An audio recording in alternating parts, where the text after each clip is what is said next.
Welcome back to The Unleashing. I'm your host, Jared Beeler. Drinking a little tea this evening, and I'm making this video because Watchwoman wrote me the other day. She has a YouTube channel, and she had a dream about Nephilim and giants working for the military or being in the military. And she asked me, and I said that I would be happy to talk about some of the stuff that I knew, and that's kind of what I'm going to discuss in this video. This video doesn't really, in a way, from what I can see, it's not going to matter to those getting raptured. This isn't really going to fall into our time, but it is going to fall into the time of the tribulation. So if you find yourself in a left behind situation or whatever, and you're wondering where hordes of giants and things are coming from, this will pertain to you. And I'm going to kind of go over a few different things. I read this story, I don't know how many years ago, it was back a while ago, and this guy, and I've talked about it before, I think, in DIA, Denver International Airport, he's looking for the bathroom, and can't find one, makes it to the elevator, and he's got to go really bad, and he gets in it, and it starts to go down, and it's taken a long time, and he can't figure out why, and elevator opens up. He doesn't look like the airport, but he can't figure out what he is. There's a hallway, but it says restroom right ahead of him. So he's like, well, whatever. He runs up to the restroom, turns and goes in there, comes around the bend to use the urinal, and he looks up, and the urinal is about 5 or 6 feet up on the wall, and the guy freaks out and runs out of there. I don't know if he ended up going to the bathroom in his pants or not, but he doesn't get to use it in there. The urinals were a little bit too tall off the floor. There are things going on behind closed doors that people don't realize, and I'm talking about giants. And this is going to roll into the super soldier program, and some of the stuff that the military has that they're keeping under wraps. And you only get to hear glimpses of it once in a while. But it's real, and it's been around for a while. And when it comes to using Nephilim DNA, or the power of demons, which is the spirit of the Nephilim, deceased one, Raphaim or whatever, they've tried to harness this, the military, the governments of the world, deep state, darkness, for a very long time, and in a lot of ways they've already done that. And it's a real thing. I've not been around too much. In the time that I was in the military, I've only heard a few interesting stories. But most of the time, this stuff gets kind of kept. It gets kind of kept hush hush. If you're going to be in a super soldier program or anything that has to do with that in the military, you're going to be you're going to be in Delta Force or some sort of Black Ops or something like that, where they're going to use you, and it's going to stay hush hush as it is, because you're going to be under experiment and everything else. But the abilities that can come with it are eagle vision, super strength, and super speed, and all kinds of other things. It's a mixture of the DNA that they find from these giants of old, and they're able to harness it and put it into an injection like a super steroid, but it blows steroids out of the water. Here's where it gets dangerous. You don't ever want to be mixing yourself with Nephilim DNA. This could have been something, or along the lines, exactly what happened with Nimrod when it says he started to become a giant, and we can see what happens there and how bad it gets. But it doesn't stop people, of course, that don't know God or could care less about it, especially if it can help him turn into the ultimate killing machine, which is what the government wants to create in the first place, is have soldiers that are extremely destructive. What was it, last year before, Putin's given a speech, and this video that I'm showing, it originally had subtitles and him talking, and of course, after I got the video, I realized in the clip that it's not there, but he's speaking to these kids, and he's talking about soldiers of the future, and how we're on the cusp of changing DNA over, and what it can do. It can make a soldier that has no fear and other things like that, and create soldiers that are scarier than what would be nukes. And we know how powerful nukes are. So we're talking about some serious scary power here, and he kind of comes out with it, and it kind of shocked a few people and stuff like that. But I can guarantee you this: if they're talking about it now, they've already been experimenting on it the past 50 years. They already have it, okay? And when you see your movies, Spider-Man gets bit. Next thing you know, he's got super strength and power. we got our other movies like the Hulk, or the bad guy's getting the injection, and it turns him into a freak, and but it gives him all this power and stuff. Or Captain America.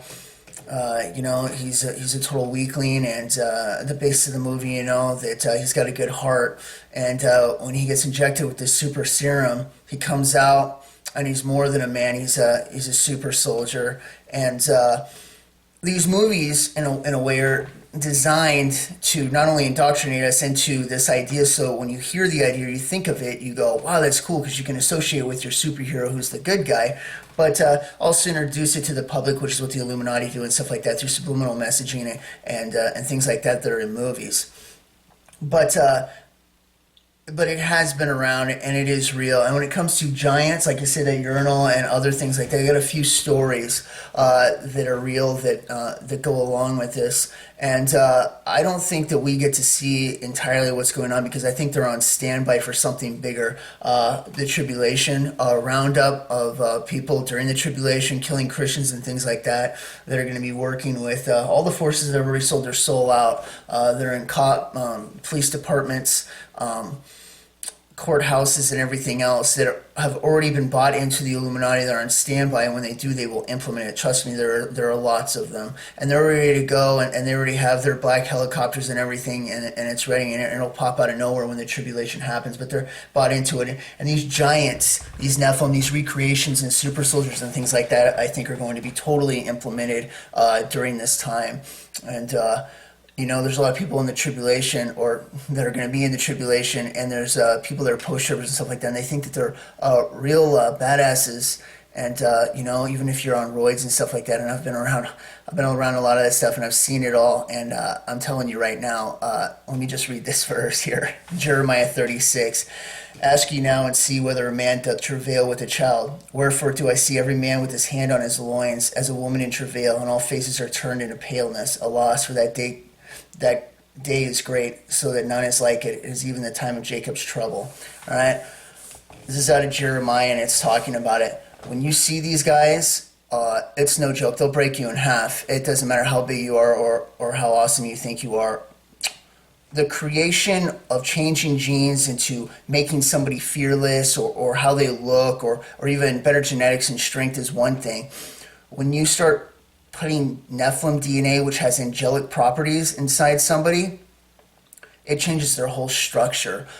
They become more than what you could ever achieve by just changing the regular genetics in your DNA and strand and stuff like that. You have other things in you. This is why, when Steve Quayle talks about some of the guys he's talked to and things like that, we're talking eagle vision and super strength and things that are just off the charts that aren't natural. And this is very dangerous, though, because it's an abomination. You don't ever want to mix yourself in this. This might be the very reason why I was pulled out, why my military situation didn't work out. And, because that was the direction that I wanted to go. I wanted to be the most lethal that there possibly could be. And, so my whole plan, whether from the start to the end, it was to make it to be the best, and it didn't work. Like I say, I hit a wall, and there were some choices I had to make, and they were the right ones, and I see God's hand in it now, and that I ran my time in for its purpose, and the things that I learned from that, but it was also a test on if I would be corrupt, and I believe that I passed that, and I'm grateful for that, so, but I was in airborne training this morning. It was like 5 or 6 in the morning. I'm guessing it was around 6, but I was in Georgia, and it was May, and I think it had rained the night or whatever before, and it might have been raining that morning too, so there was a lot of clouds in the sky. It made it pitch black out. It was very dark. You could only see a little bit of sky in the horizon from the distance where the clouds weren't over the top of us. And we're out there training, doing PT in the morning with a bunch of guys, and we're going around this track. It's a half a mile. It kind of goes up the hill and around. It's not a perfect circle or anything like that for PT. And we're going around it a few times, but we're not just running around it. We're doing different things for like half of it, so like a quarter of a mile. And it was kind of a pain because we'd be doing like side steps 1 second, and then we'd be doing crab walks and sprints and a few other things. But there's some guys that are they're training at the time because airborne school is kind of the first start of jumping out of planes and stuff like that before you go to skydiving or Halo or any of that other stuff. And I was in an airborne unit. So we jumped out of planes and things like that. So I was going through the training of this. But there's also other attachments from other branches of the military, like the Navy and things like that, that they go to the school while they're going through their different training and things like that. Well, that morning, for this short time, we had some Navy SEALs in there. And I can't remember. There was like 5 or 6 of them or something like that. And they were up in the front of the PT doing some stuff. And for whatever reason they were there, I don't know. It seemed like they'd been in for a while. But anyways, they were there that morning, and I'm going through the crab walk section, and we're up to the front, and we got these trainers with us, and these guys are in good shape, and they're doing military PT, but they're not doing with us. They're just keeping the whole thing organized, and they're running alongside us while we do this. And I'm still in the crab walk section until we get to this other half-mile breaker on the track, and then it starts to go up the hill. And the next thing that we were going to be doing is bear crawls. And I saw something that morning. It was pretty crazy, and I'll never forget it. Those Navy SEAL guys up there in the front. We get to the crab walk, and the trainer's running along, and they go to the bear crawl, and all of a sudden, those guys take off, all of them, and they leap out, and they're going in strides. It looks just like a bear. Totally paws out, totally back, making huge leaps and dives, and pushing off from their arms just as much as they are from their feet. And that trainer takes off sprinting as fast as he can go. And these guys look like they're breaking about 30 miles an hour as they go up the hill on this track and leave the cadre that we have, the sergeant that's running one, or maybe a couple of them, in the dust. Just totally blow them out of the water. I've never seen anything like it. I've never seen a human move like that. I've seen parkour where the guys are jumping around, they'll jump off their hands and stuff like that. But I ain't ever seen anybody doing that in strides from hands to feet, and running and moving at like 30 miles an hour. It was the craziest thing I'd ever seen. I was kind of in shock that morning because it was just crazy, And that was one experience I had with that. So it was definitely kind of interesting. I can't remember what year it was, but my buddy that was in the Air Force, he was flying around, and they were coming out of Vegas, and they were going north, and what happened was on the radar they know they're supposed to stay out of Area 51, but on Area 51's radar they can see when somebody gets in front of it. They couldn't tell. And what happened was they brushed the airspace of Area 51, and these guys get jets brought up on them super fast. They're flying in Blackhawks or something like that, I think. And they're told to land immediately and at a certain designation, which was in Area 51. They get black bagged. He gets a hat over him or a sack over the top of him, and they get taken out of there. They get taken somewhere, and it's an underground facility. And while he's in there, he's separated from his other pilot, and they're kept there. Well, he gets to talk to his command, and they tell him, all right, don't worry about it. We've had to deal with this before. We'll give your wife a spiel story that isn't true, until you're doing some training or whatever that's taking longer, and we'll get you out of here as soon as we can. And for around a week or so, he stayed in this underground facility and was allowed to eat, and he would get interrogated and then taken back to his room. But he told me something about the room that was very interesting. He said it was a strange room. The lighting in it was strange, but he said what was really weird is how tall the door was that you walk into. And when you go into the room, the bed wasn't your average side. It was extra length. It was maybe about 12 feet long or so, and higher off the floor. He said it was the weirdest thing, and I remember that story, and I thought it was very interesting. And who knows what's going on there? Like I say, when it comes to underground bases and things like that, I believe these guys, these Nephilim recreations, and possibly Nephilim that are working with them as well, are already there, and like it's a standby thing. I've heard different whispers and stuff before of soldiers coming forward and seeing groups, and some of the guys that'll be attached are absolutely massive, huge, off the charts. They look like giants with the strength to go along with it. And I say, but they stay hidden. It's like it's like a real quiet hush hush thing. But there's coming a time, and they will be coming out, and it ain't gonna be a joke. Like I see, it's gonna be the worst time in the world, and there's gonna be every force. And I believe that these forces, it's not just gonna be men that war against God at Armageddon. They're gonna pull everything that they can and every weapon they can, because Jesus is coming back. We're coming back with him to bring justice and set everything right. And they're going to do everything they can to stop it, because they know that that's their end. But it's pretty interesting stuff.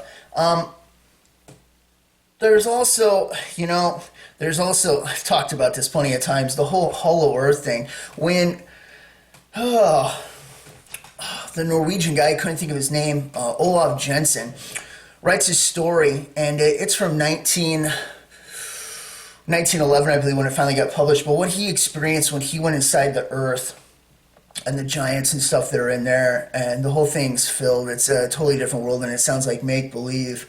But he comes out, tells the story, gets locked up, and I've made a whole video about this on my Hollow Earth video, and if you have 2 hours, it's worth listening to. But it discusses this, and it was very interesting. But one of the things he said, and this was from back when it was written in 1911, but he knew about it in the early 1800s, was that they said that there was gold everywhere inside the earth, and it was just in the ground and everything, and they didn't really use it for anything. They would do decorations and stuff, but they'd leave it in the ground because they said that it helped plants and everything grow better, and that was interesting. Crazy enough, a few years ago, I was reading this article, and it was out of Israel, and they're leading in technology and all kinds of different things, especially in agriculture out there. And I read this interesting article, and it was about how they were experimenting with gold in the soil because it helped the plants and things grow better. And I found that very interesting, because when you hear stuff like that, it really makes your ears perk up to stories and stuff like that that are from the past that people might not believe, and it gives credit to them. There's multiple different ways, and I've talked about many of them, including them not flying over the North Pole. It's a gravity well, but they say because of the magnetic north they can. They block it out. W7 talks about this all the time. And it's moving away from the north. So their area where they shouldn't be able to fly the satellites and stuff should be moving with it, but they're not. It's just straight over the North Pole. And it's because it's an opening. And this is more top secret than UFOs, that the whole inner Earth is hollow. And it's a crazy, crazy thing. And it can seem almost impossible, especially when you ask about lava and stuff like that. The crust is 800 miles thick, and everything that happens inside there, and the mantle sliding and things like this created the friction and the lava. It all fits inside there. It's very interesting. But like I say, I've discussed Russia digging down and finding pockets of ocean that are 100 miles deep, and our oceans only go 7 miles deep. And it's crazy to think about, because it doesn't go to lava. There's areas where it goes to ocean, and there's more water under the crust than there is on top. And it accounts with what Noah happened, the account with that, and how water was coming out of the crust. But very interesting. And this falls into who they're meeting in Antarctica, the giants down there, fallen angels, stories through Steve Quayle and generals that are saying that they've been digging tunnels, and who knows what they're for. They're either to connect to ancient ones so they can pop out all over the place like an anthill when the time comes in Tribulation and it's their time. And I can't remember what verse it is where God's talking about bringing giants forth for judgment and stuff. But or if they're connecting to lava so that they can use those tubes to funnel it to heat up the ice in Antarctica, maybe to unthaw things. I really don't know in this area, but it's real, and it's out there. It's pretty crazy. My buddy also was stationed at NORAD for a week or so, and while he was there, he was talking to the guys and looking at the computer screens and stuff like that, and he told me that they absolutely watch the North Pole and that hole up there, and they have it on constant lockdown. They're keeping an eye on it. And like I say, they don't tell the public, but any sort of expedition that they've made to go up there and stuff, 5 months out, they'll find that the head leader or whatever will come down with like 5 tumors in his head, incurable. And I'm talking millionaires and stuff that rent Russian icebreakers, and shareholders will pull out of companies and they'll be like, "What are you doing here?" You know, and they're like, "We were told that you have to stop the expedition, or we're going to pull out and crash the company." And it's very interesting, but it's all real and it's right in front of us. The world's a more amazing place than people realize. It's pretty fantastic. There's the stories of the giants in Kandahar in early 2003. The soldiers were talking about that they had to bring down, and how fast they move and stuff. But like I say, that lightning speed, it's super quick. When it comes to using copper bullets on them, what I've heard they're allergic to, I can give some credence to it because the weapons that they find on them, like spears and stuff, they are copper. And the reason I can say that is because from looking at their psyche, if they're using that and it's a reference to being dangerous or whatever, and they fight amongst themselves with copper as tipped, it could be very well something that they are allergic to, and for that reason, it could give it some validity that using solid copper on them, if you're going to try and bring them down, is what you want to use. But like I say, I've never shot a Nephilim, so I don't know. Pretty interesting. But my buddy Jared, who was in the military, after I had got out, he stayed in, and he ended up going down to Beanock or whatever in Georgia, and he was doing some training for sergeant training and stuff like that. And kind of like airborne school, you'll get a collection from different organizations. Even Delta Force, they'll have to go there if they're going through sergeant training or anything like that. And there was a guy there who was a Delta Force guy. And when I first joined the military, they told me that average age of Special Forces around 27, average age of Delta Force around 35. Usually get older guys that have been in it a lot longer, and they have some specialty skills, and they want them for those reasons and things like that. This kid was Delta Force, and I've never heard of anybody this young. He was like 22 or 24, and Jared was like, "I've never seen anybody like him. He's incredible. It's like a superhuman, you know." And I was like, "Wow, that's pretty crazy." And he's like, "Yeah." I'm like, "Dude, I can't believe he was that young." He's like, "Yeah, I know, it's pretty wild. He was really cool and everything like that." But he's like, I tried to ask him some questions. He's like, "Oh, sorry, man, I can't talk about that. I can't talk about that." And I'm like, "Wow, that's really interesting." But Jared told me something when he was talking about it this one night, and I've never forgotten about it. He said that he came into the gym, they were on some off time, and I've been in the gym, like I say, for years, and I've seen a lot of stuff. I've never done roids or anything like that, but I've definitely worked out hard enough to keep up with guys that are on them in certain lifts and things like that. And there's a certain level of power that comes with it. It's pretty amazing. And I've seen lots and lots and lots of it. And I've seen tons of different workouts and guys that are strong and think they're strong and doing certain things that are strong. And I ain't never seen what he was about to tell me. The guy, he goes in there, and he's doing one-arm snatch. If you don't know what that is, you're pulling up the barbell and you're throwing it over your head. You use two arms, you don't use one arm. And he's using the full bench bar, and he had plates on the outside of it, a couple 45s, and so he's throwing up a massive amount of weight, and he's doing it with one arm for reps, from the floor straight up over his shoulder with one arm. The amount of strength that you would have to have in your grip to stabilize the full length of the bar, let alone your shoulder power to pull that up, is absolutely phenomenal. And Jared told me that he wasn't like roided out or big or anything like that. He's like, "It was shocking. I've never seen anything like it." And at the time, I didn't say anything to Jared because I knew there was something more going on here with this guy. And this is part of that super soldier thing that I'm talking about.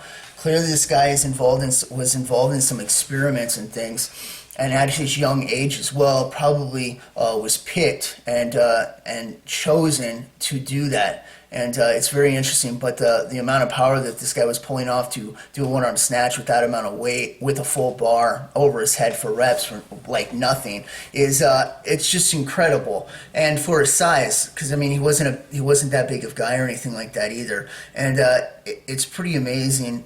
It's pretty amazing when you hear something like that. But I could see the look on Jared's face, and you guys know what I can do, and I could feel the presence. And there's that fog that comes over where there's a mystery, like talking to the old people back in Salmon when you're talking about the UFO. There's unanswered things there that don't go right with what you know in reality.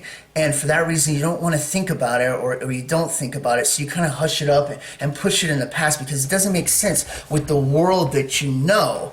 And I can understand in a situation when people see these things and they do come out, it's gonna freak people out. They're gonna blow their minds. It's gonna be scary. And these guys are hunters, and I believe every military that they have that's big, whether it's China, Russia, or them, I mean, they've been after Nephilim for a while. And they have them, they have the full ones. They've brought them back in cryotubes and things like that, but they've also taken the DNA from them and experimented and used that to inject into soldiers and change the structure of them, who they are, and create super soldiers. And it's a real thing. It really is. It's not just science fiction. Like I say, the movies and stuff put it out.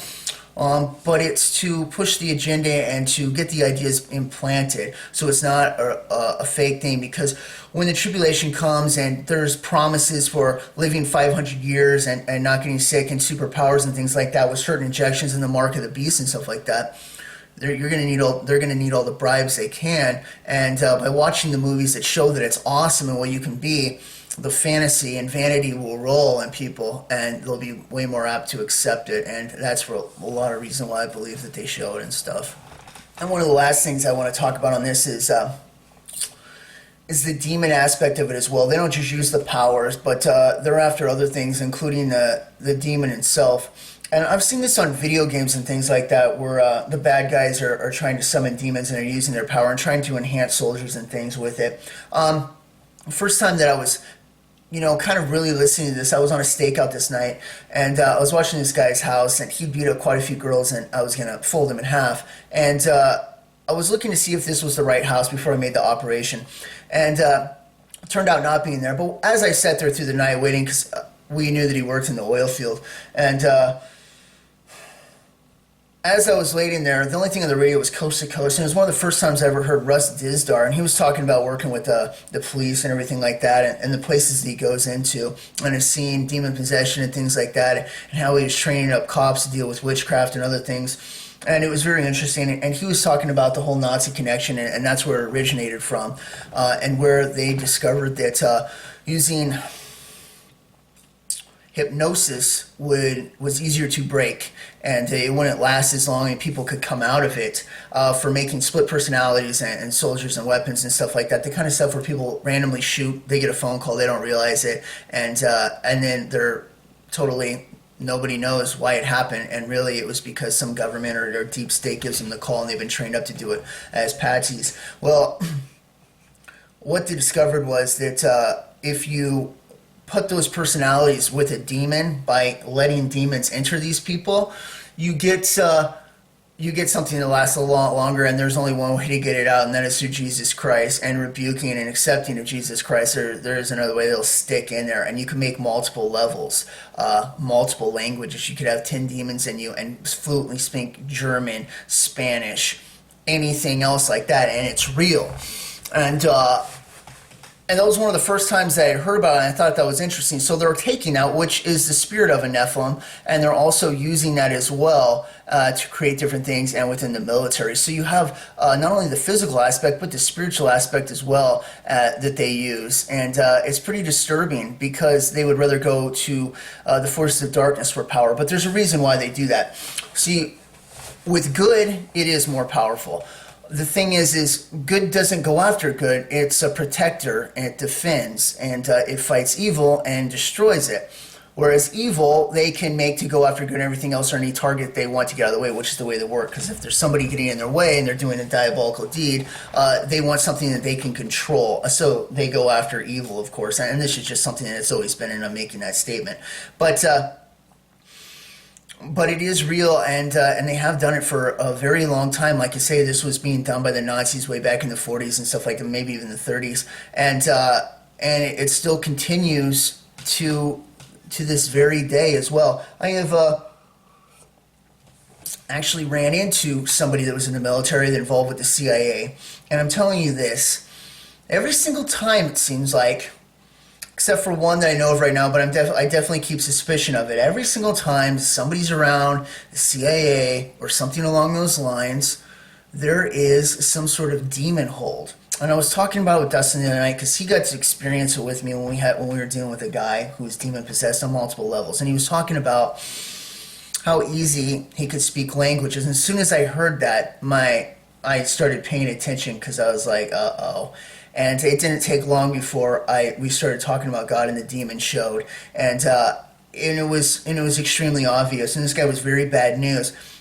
But I find it, it's very interesting because there always seems to be some sort of connection that happens with this sort of thing, where it's involved in some sort of spook agency like the CIA that has demons and stuff. And I find it very interesting because I don't know how that works. I've never found the source where they take them. Like, how does it happen? You're just hanging out with the CIA and all of a sudden you're demon possessed. And I was talking about this with Dustin the other night. What do they take you into a room and say, oh, we're just going to stick you in here for a while, and the unsuspecting guy who isn't a Christian doesn't know that it's filled with the Nephilim spirits, aka demons, and they start filling him, and they're having, meanwhile, the government on their side of the stained glass window is having that connection, talking to him, like putting in the code words, and the guy has no memory of it. And all of a sudden, they're like, "Okay, you're good to come out of the room." Blah blah blah. We just had you in this for this reason. And the guy's demon possessed from that day forward until he finds himself saved to get out of it. And I don't know how that happens, but I've seen it enough times and heard enough stories now that it makes me wonder just where in the timeline of hanging out with them or working with them does this happen. So it's very interesting. I don't know, but I just wanted to kind of throw that out. But like I say, Watch Woman asked a question about this because she had a dream about giants, Nephilim, in the army. And this is kind of some of the stuff that I know on it and that I've seen and heard about, but it's definitely real. Super Soldier program is real. Nephilim's working for the military of different armies around the world. That is real too. Like I say, it's kind of a hidden thing right now. It seems kind of fantastic, but there's going to come a time when these giants, not only inside the earth as well as other places and working for these militaries, will come to light, and they're going to be doing the worst things, hunting Christians and everything else, or just killing people in general because that's what they like to do. They're cannibals, and their spirits are as well too. So the whole alien thing where people have dreams of aliens being invited in their house and they start to eat people, that's a reality too. It's their very spirits that are now in a new body that's made to look like an alien, which I've talked about many times. I really hope that this maybe helps a few people that have had questions about this sort of thing or been curious about it or never even thought about it, but I've now had it the idea given to them. So hopefully it does something. But like I say, just kind of doing this out of a request, and I thought it would be good to kind of brush over it a little bit. But anyways, thanks for joining me, and I'll catch you next time in the Unleashing. God bless. Bye.